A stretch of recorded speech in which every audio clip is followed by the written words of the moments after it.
పుణ్యచారిత్రి నిన్ను నిరతమున పూజింతుమమ్మ మేము. కృతయుగంబున రేణుకా ఈ తల్లి త్రేతమున జానకమ్మ. ద్వాపరంబున ద్రౌపది కలియుగంబున కన్యకా పరమేశ్వరి. పెనుగొండ పట్నమందు వైశ్యుల వర్ణమున జనించిరి. కుసుమాంబ గర్భమందు ఇరువురు కవలుగా పుట్టిరమ్మ.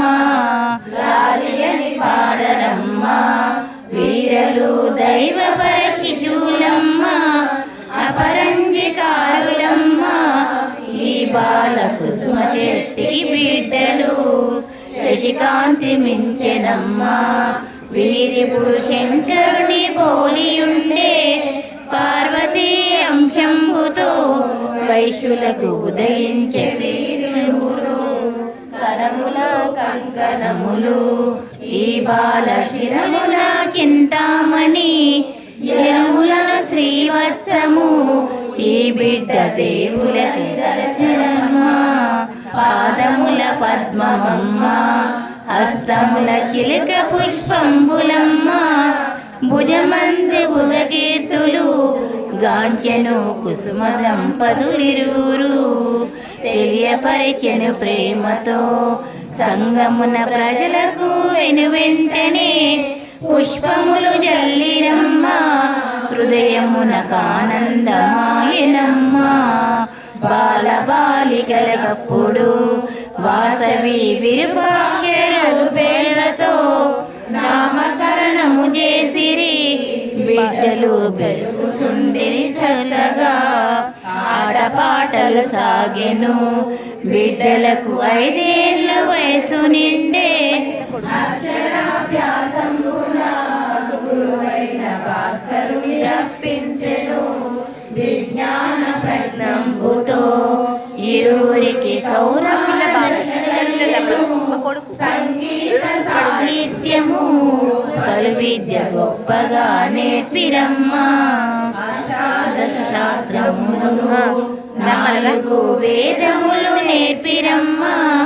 ఆశ్రమ విద్య నుండి వెంటనే గృహములకు వచ్చిరమ్మ. బంధువుల పిలిచిరమ్మ వైశ్యులు వేదములు పఠింపగా. తక్షణమే తల్లిదండ్రులు విరూపాక్ష ఉపనయనం చేసిరి. రత్నపుత్ర తోడ విరూపాక్ష వైవాహికంబాయెను. కాపురంబుగకొచ్చెను కోడలు కలికరంబుగా నుండెను. రాజమండ్రిపురమును విష్ణువర్ధనుడు పాలన చేస్తుండే. పయనించి పెనుగొండకొచ్చెనమ్మ. రాజు ఎవ్వరైనా పాండవుల మనవడై జనించెను. చంద్రవంశపురాజుగా ఈతను ప్రఖ్యాతిగాంచెనమ్మ. పెనుగొండపుర వైశ్యులు రాజుకు హారతులు ఇచ్చుటకునై కన్యకతోనైనను కుసుమార్య వేడుకలు చేయుచుండే. కన్యకను చూచి రాజు కను చెదిరి కామాంధుడై పల్కెను. కన్యక కిమ్మనంచు రారాజు రాయబారము పంపెను. వైశ్య సంఘము పెద్దలు యోచించి బాలనరుల పంపిరి. యుక్తితో బాలురంతా రాజుకు బుద్ధులు చెప్పిరి. ఓ మహారాజ రాజా మా కన్య దైవాంశమున పుట్టెను. మానవుడవయ్య నీవు ఆ శక్తి కోరటం తగదు రాజా. 53 మంది భార్యలు నీ ఇంటయుండగానే మా వైశ్యకుల కాంతను కోరుట ధర్మము కానరేరు అని వాళ్ళు రెట్లు వలుక. ఆ మాట పెడచెవిన పెట్టే రాజు కన్నెర్ర చేసి తాను బిడ్డలను కట్టి పట్టించునను. ప్రతి యుద్ధము చేసేదా మీరలు కన్యను ఇవ్వమనినా 3 లోకమునందు వంటి సుందరి దొరకలనెను నిత్య కృత్యములందున వాసవిని మరువలేకపోయెను కామాంధకారంబుతో క్రోధముగా బాలురను చూచెనమ్మా భక్తితో బాలురంతా వాసవిని మనసులో తలచిరమ్మా బాలురు యుక్తితోడ పెళ్లిని చేద్దామని చెప్పెరమ్మా గురు శుక్ర పౌర్ణమయ్యా ఇప్పుడెట్లు చేతుమా పెళ్లి అనిరి మాగమున తరలి వచ్చి తక్షణము పెళ్ళాడ మంచిదనిరి పెళ్లియే ముఖ్యమైతే బహుళంగా ఏమైనా చేతుమయ్యా లోకముల లేని రీతి పరలోక పెళ్లికి చేతుమైను కామాంధకారంబుతో రాజుకు ఏమీ బోధపడక బాలురను మెచ్చుకొనెను మరియును వారి వరసలు గలిపెను అడులైన మరుదులారా ఒక పూట ఆదిత్యమును చేతును కావున అల్లుడనే వెంటనే వంటలను చేయుమనెను రాజు మాటలు తెచ్చిరి బాలురు పెద్దలకు వివరించిరి యుక్తితో యోచించిరి వేరొక వైశ్య బాలుర నంపిరి యోగేశ వృద్ధులను ఆదిత్యమిచ్చితే పుణ్యమౌను కామాంధ ద్రోహులకును పానీయమిచ్చిన పాపమౌను అష్టాదశ పురాణాలు బాలుర హృదయమున స్ఫురించెను భాగవత గ్రంథమందు ఉండిన పద్యంబు జ్ఞప్తికొచ్చే భారతాక్షయందున మరియును వైవాహికమందు ప్రాణమానములందున కొంచెం పాపమే అంటదయ్యా విషముగా యాచించిరి బాలురు బొంకు నిర్ధారణ చేసిరి విష్ణువర్ధన రాజుతో బాలురు చెప్పిన ఆరంభించిరి ఓ మహారాజ బావా మా వైశ్య ధర్మము తెలియలేదే గతికితే అతకదయ్యా అందుకే చెప్పుమా చాలా పెళ్ళిళ్ళాయెను ఏ మామ నాకిట్లు చెప్పలేదే ఇది ఎట్టి ధర్మమేమో విపులంగా చెప్పుమా మరుదులారా పెళ్లి కావాలన్నచో ముందుగా అన్నములు గతకరాదు అన్నమే ముఖ్యమైతే కన్యకను ఇప్పుడే మరచమయ్యా అటులైన వైశ్యులారా అన్నము నాకొద్దు నిజము నిజము కన్యయే నాకు ముఖ్యం అందుకే మాగమున వచ్చే నేను వైశ్యపాలుర మాటలు సత్యమని రాజు తలచెనమ్మా తక్షణము సైన్యంబుతో రాజు తన స్వస్థానమునకేగెను వైశ్యులందరూ గూడిరి ఇప్పుడెట్లు చేతుమా యోచించిరి యువజన సంగమంతా యుద్ధము చేయుట తథ్యమని వెంటనే వాసవాంబ చక్కని ఉపమానమిటు చెప్పెను కైలాస యమలోకము వెళ్ళుటకు రెండు దారులు ఉండెను యుద్ధమే తథ్యమైతే దుష్టుని చేతిలో మరణించిన మోక్షమును చెందినప్పుడు మనకును యమలోకమే తథ్యము దుర్మార్గుడయ్యుండిన సైంధవుడు అభిమన్యు చంపెనయ్యా సన్మార్గుడయ్యుండను అభిమన్యు యమపురికి చేరెనయ్యా హిరణ్యకశపరాజు పలుమార్లు శ్రీహరిని దూషించిన హరిచేత చచ్చెనయ్యా మోక్షమును వెంటనే పొందుతాను శాశ్వతము ఏది కాదు మనమును శీలమును రక్షించకును ప్రాణత్యాగము చేసితే యుండును కీర్తియా చందాగము కుసుమ శ్రేషి వెంటనే అందరకు తెలియపరచుట కొరకునై చాటింపు వేయించెను వెనువెంట వైశ్యులంతా అంతటా ఆర్య వైశ్య సభలను మిన్నగా భావించిరి వాసవాంబ సేద్యము అగ్నిలో త్యాగమే మంచిదని వాసవి దేవి అప్పుడు వృద్ధులను మాత్రమే దూకమనెను. వైశ్యకులమున బాలురు అభివృద్ధి చేయుటకు యుండమనెను. అందులకు యారునూరా 12 గోత్రములు ఒప్పరైరి అగ్నిగుండములందున దూకమని వెడలిపోయిరి సొంతము. వేరీలు బెదిరిపోయే వలయాలు వంగిపోయిరి సొంతము. పత్తి దూది అంచును వారలు అష్టదిక్కులకెళ్ళిరి. వారికి వైశ్యులకును సంబంధ బంధమే లేకుండెను. పెనుగొండ వదిలి వెళ్ళే వారలు అష్ట కష్టముల తోడను.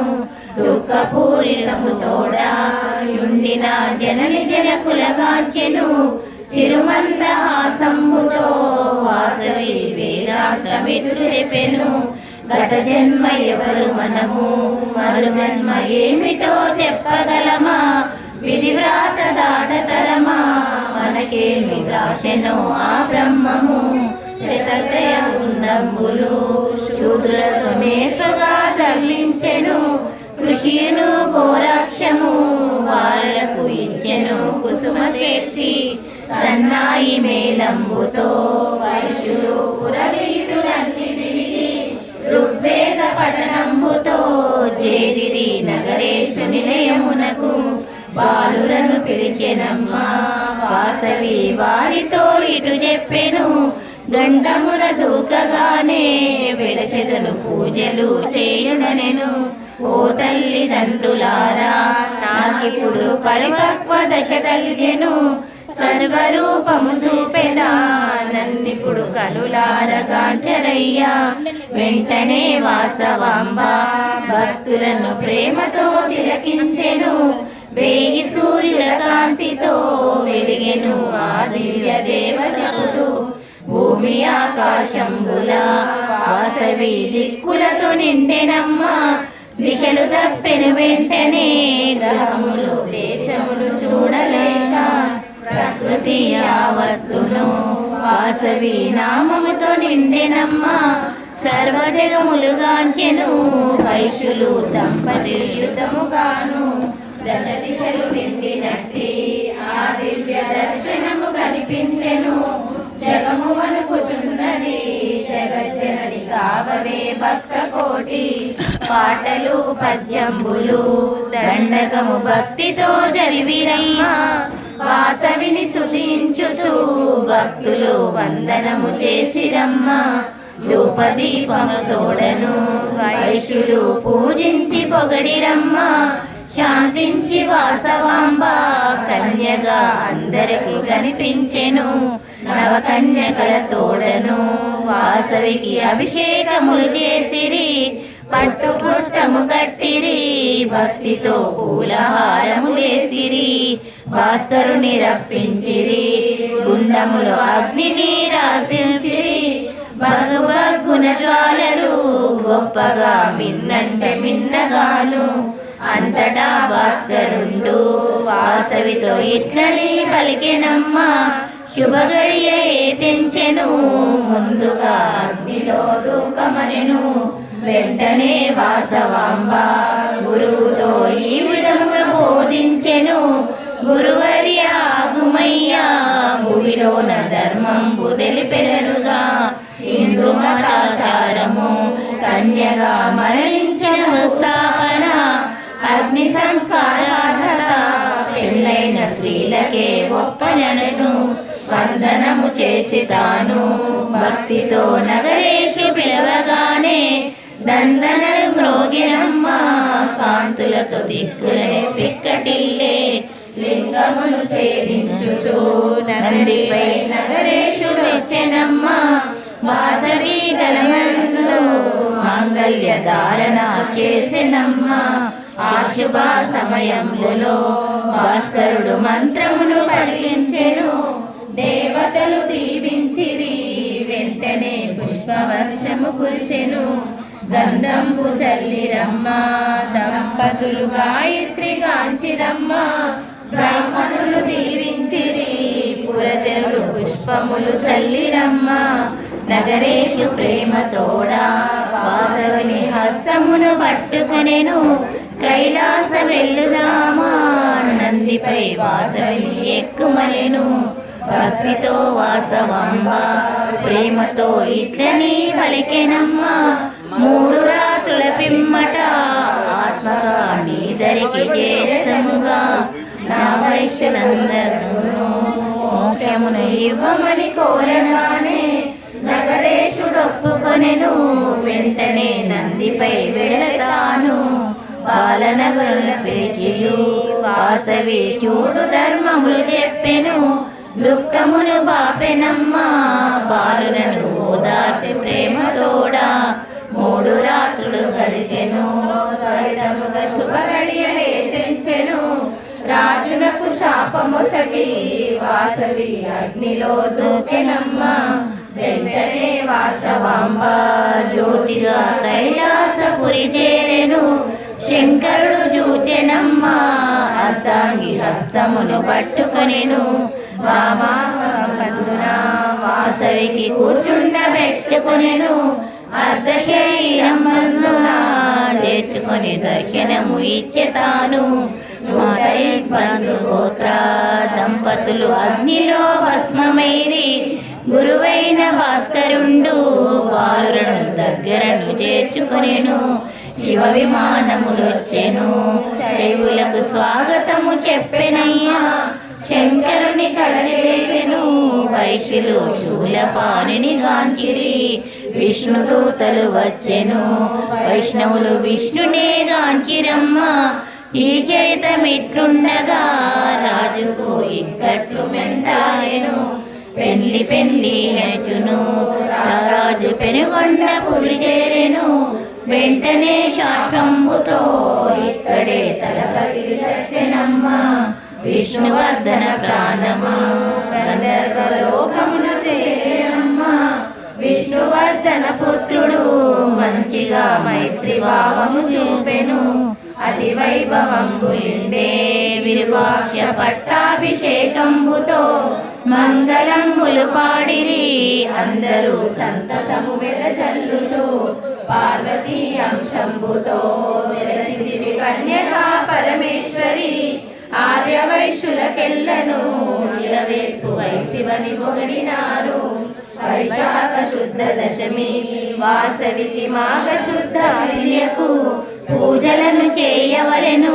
వెంటనే వాంఛలు నెరవేరును ఈ కథను ఇంటింటను చదివినా చెప్పినా విన్నగాని పరమ మోక్షము తోడను నిక్కముగా సకల సౌఖ్యము కలుగును భక్తితో ప్రతినిత్యము వాసవికి పూజలు చేయుడమ్మ మంగళము పాడరమ్మ మంగళము పాడితే మోక్షమమ్మ శ్రీకన్యక పరమేశ్వరి మాయమ్మ కాపాడు మమ్మమమ్ము పుణ్యచారిత్రి నిన్ను నిరతము పూజింతుమమ్మ మేము భక్తితో ప్రతినిత్యము వాసవికి పూజలు చేయుడమ్మ మంగళము పాడరమ్మ మంగళము పాడితే మోక్షమమ్మ శ్రీకన్య పరమేశ్వరి మాయమ్మ కాపాడు మమ్మమమ్ము పుణ్యచారిత్రి నిన్ను